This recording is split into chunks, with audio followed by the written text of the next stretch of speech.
Sebelum nyawa ini berpisah dengan badan, belum ada kata telat. Berguru, cari ahli ma'rifatullah yang bersyariat. Yang mengindahkan syariat dengan kalamnya. Ya.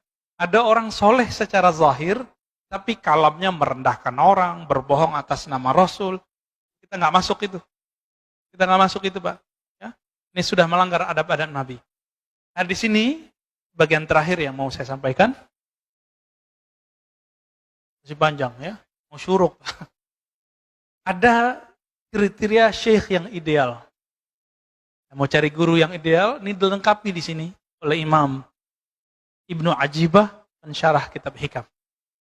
Ilmun sahih. Pertama, ilmunya harus sahih. Itu yang tadi saya katakan. Ilmu yang sahih itu, ma'rifatnya tidak membuat dia membatalkan syariat. Ya. Sekarang kebalikan, antum punya guru kebalikannya. Dia syariatnya bagus, tapi dia membatalkan ilmu hakikat. Banyak hari ini? Banyak. Mulai dari yang mengingkari ilmu tasawuf, ilmu ma'rifat, yang memusuhi mereka, yang menzindik-zindikan mereka, itu banyak. Sampai yang berbohong atas nama mereka, banyak. Itu sama semua tuh. Gimana Pak? Jangan-jangan kita berguru sama mereka nih. Ya. Ini syariatnya oke, jadi ilmu syariatnya bagus, tapi ilmu hakikat dia batalkan. Ciri-cirinya sederhana, dia ngomong, gak ada tuh ilmu hakikat, gak ada tuh tarekat, gak ada tuh. Tasawuf zindik. Ini kalau udah ngomong begini, ya salam. Ya. Jadi berarti ilmunya belum sahih. Sebaliknya, ma'rifatnya tinggi, tapi dia mengingkari syariat. Batal. Wa dzauqun sharih. Zauq yang sharih. Apa arti zauq? Perbedaan antara ahli qalbu dengan ahli fikih satu aja Pak. Ahli kalam, ahli akidah. Ahli akidah, ahli tauhid, itu sering bercerita tentang Allah beristawanya gimana. Turunnya gimana, sifatnya berapa. Sifatnya begini, sifatnya begitu. Takwil boleh atau tidak. Pembagian tauhid. Namanya orang ahli tauhid. Ahli di teori. Tapi orang ini kebanyakan tidak merasakan kehadiran zat yang dia ceritakan. Dicek aja sholatnya Pak. Ini bisa ngomong Pak. Sajanah ini bisa ngomong, tempat ini bisa ngomong. Apa kata Imam Yahya bin Mu'adz Ar-Razi, Imam Salafus Saleh? Ahli kolbu itu bisa mencium harum semerbaknya kolbu para wali. Jika dia setelah menciumnya, dia akan mengejarnya. Bekas-bekasnya terlihat. Sajadah ini bisa ngomong, siapa aja yang sholat di sini dia bisa ngomong. Kalau kolbu kita harum, kalau kolbu kita ada nur di situ. Dia bisa cek siapa aja yang sholat di situ. Kenapa? Tempat-tempat di bumi dia bermunajat kepada Allah. Ya Allah tolong, buatlah atau takdirkanlah orang yang menginjakku pagi ini, orang yang berzikir kepadamu. Jadi jangan sembarangan Pak. Ini namanya apa nih Pak? Lantai ini. Batu apa namanya? Marmer. Batu marmer itu sebanyak ini batu marmer di dunia. Ada yang jadi istana, ada yang di rumah, ada yang jadi masjid. Itu enggak sembarangan Allah pilih. Itu si batu dulu pernah berdoa tuh. Karena batu itu ada spiritnya. Makanya Nabi ketika bersandar ke satu tiang, tiangnya menangis saat Nabi pindah ke mimbar. Kenapa? Di dalam tiang itu ada spirit yang Allah tiupkan juga di situ. Lalu Nabi ngomong, kamu pilih di surga. Kalau dia di surga, maka dia dikeluarkan spiritnya dari si kayu, dia dikembalikan ke spirit aslinya. Atau engkau tetap menjadi sandaran ke dunia. Baru diam Pak. Jadi Nabi itu berbicara ke tiang dan itu terdengar oleh sahabat-sahabat. Nangisnya tiang itu. Zauqun sarih, zauq yang sarih, zauq yang jelas. Perbedaannya cuma satu. Ahli kolbu merasakan Allah, sedangkan ahli akidah menteorikan Allah. Nah, di bab teori ini banyaklah orang salah menyalahkan. Ya. Seorang ustadz mengatakan apa? Akidah Asy'ariyah, orang belajar sifat 20 sesat. Banyak Pak. Alhamdulillah masjid ini beberapa tahun yang lalu sudah berhasil mengkat orang ini tidak ngajar lagi di sini.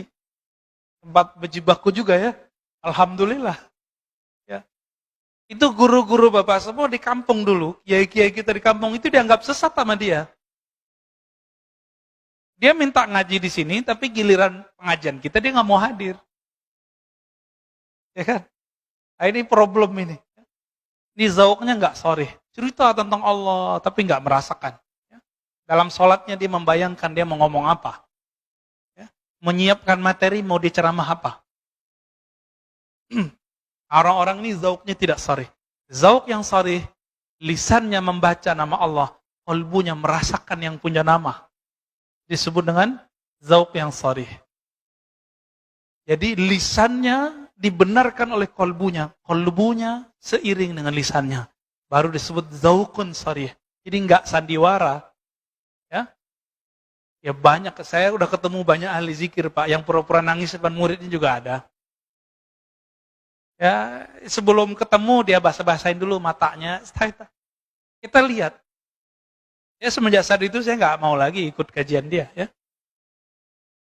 Kita melihat kepalsuan-kepalsuan itu ada.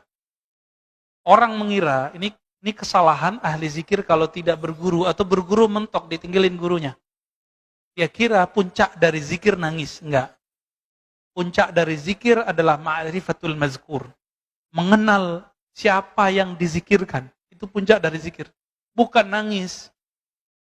Ya, orang susah juga bisa nangis. Orang kejepit kakinya juga bisa nangis. Ya, orang lagi ada masalah. Terus sholat nangis, apakah ma'rifatnya tinggi? Enggak. Jadi standar keimanan seseorang bukan karena dia bisa nangis. Karena nangis itu si iblis waktu menggoda Adam, dia nangis-nangis Pak. Gak nyampaikan ke kita riwayatnya. Iblis itu waktu goda Nabi Adam, dia nangis-nangis Pak. Jadi jangan terperdaya oleh tangisan. Wala yaghurrannakum billahil ghurur. Orang bawa-bawa nama Allah, bawa-bawa nama Rasul untuk menyentuh kalbu. Tapi ternyata itu waswas syaitani. Ciri-cirinya itu dia berbohong atas nama Rasul sallallahu alaihi wasallam. Ya, aslinya gergetan, Mbak. Ya, dengan orang yang berbohong nama Rasul itu. Cuma karena kita sudah dapat ilmu zikir, ilmu ma'rifat dari guru-guru kita, sudah kita nanggepinnya santai aja. Gak tega sebenarnya. Ya. Kalau ahli hadis yang asli, Kiai Ali Mustafa dulu, guru saya, itu ngisi di Selasa TV nasional. Ada seorang ustadz membacakan hadis itu dhaif jiddan, sangat lemah. Tapi populer. Ramadan awalnya rahmat, pertengahannya maghfirah, akhirnya itqu minan nar. Dibacakan oleh si ustadz ini, dia nggak sowan dulu sama kiai. Udah jelas ada kiai minta izin kayak nanya dulu, Pak Kiai ini saya mau bacain hadis ini Bu. Sahih apa enggak? Main baca-baca hadis aja. Inilah rahasianya. Kenapa ahli hadis mengatakan Allah yuhadditsa bihadrati man huwa aula.